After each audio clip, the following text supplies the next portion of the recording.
पारस पत्थर। वन में स्थित एक आश्रम में एक ज्ञानी साधु रहते थे।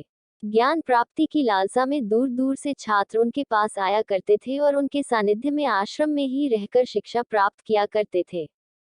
आश्रम में रहकर शिक्षा प्राप्त करने वाले छात्रों में से एक छात्र बहुत आलसी था। उसे समय व्यर्थ गंवाने और आज का काम कल पर टालने की बुरी आदत थी। साधु को इस बात का ज्ञान था, इसलिए वे चाहते थे कि शिक्षा पूर्ण कर आश्रम से प्रस्थान करने के पूर्व वह छात्र आलस्य छोड़कर समय का महत्व समझ जाए।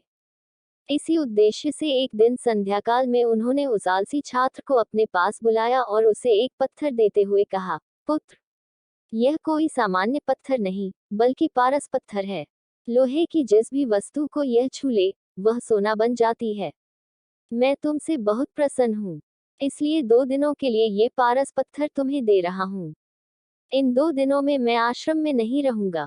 मैं पड़ोस के गांव में रहने वाले अपने एक मित्र के घर जा रहा हूँ। जब वापस आऊंगा, तब तुमसे ये पारस पत्थर ले लूंगा। उसके पहले जितना चाहो उतना सोना बना लो। छात्र को पारस पत्थर देकर साधु अपने मित्र के गांव चले गए। इधर छात्र अपने हाथ में पारस पत्थर देख बड़ा प्रसन्न हुआ।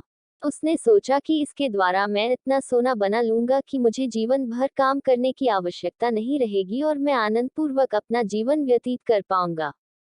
उसके पास 2 दिन थे। उसने सोचा कि अभी तो पूरे 2 दिन शेष हैं। ऐसा करता हूँ कि एक दिन आराम करता हूँ, अगला पूरा दिन सोना बनाता रहूंगा। इस तरह एक दिन उसने आराम करने में बिता दिया। जब दूसरा दिन आया, तो उसने सोचा कि आज बाजार जाकर ढेर सारा लोहा ले आऊंगा और पारस पत्थर से छूकर उसे सोना बना दूंगा। लेकिन इस काम में अधिक समय लगेगा नहीं, इसलिए पहले भरपेट भोजन करता हूँ, फिर सोना बनाने में जुट जाऊंगा। भरपेट भोजन करते ही उसे नींद आने लगी। ऐसे में उसने सोचा कि अभी मेरे पास शाम तक का समय है, कुछ देर सो लेता हूँ, जागने के बाद सोना बनाने का काम कर लूंगा। फिर क्या, वह गहरी नींद में सो गया। जब उसकी नींद खुली, तो सूर्य अस्त हो चुका था और 2 दिन का समय पूरा हो चुका था। साधु आश्रम लौट आए थे और उसके सामने खड़े थे।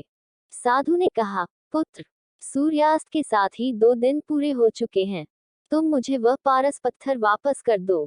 छात्र क्या करता, आलस के कारण उसने अमूल्य समय व्यर्थ गंवा दिया था और साथ ही धन कमाने का एक सुअवसर भी। उसे अपनी गलती का एहसास हो चुका था और समय का महत्व भी समझ आ गया। वह पछताने लगा। उसने उसी क्षण निश्चय किया कि अब से वह कभी आलस नहीं करेगा। सीख, जीवन में उन्नति करना चाहते हैं तो आज का काम कल पर टालने की आदत छोड़ दें। समय अमूल्य है, इसे व्यर्थ ना गंवाएं, क्योंकि एक बार हाथ से निकल जाने के बाद समय कभी दोबारा वापस नहीं आता। अगर यह कहानी आपको पसंद आई हो तो प्लीज़ मेरे चैनल को लाइक, सब्सक्राइब और शेयर करें। धन्यवाद।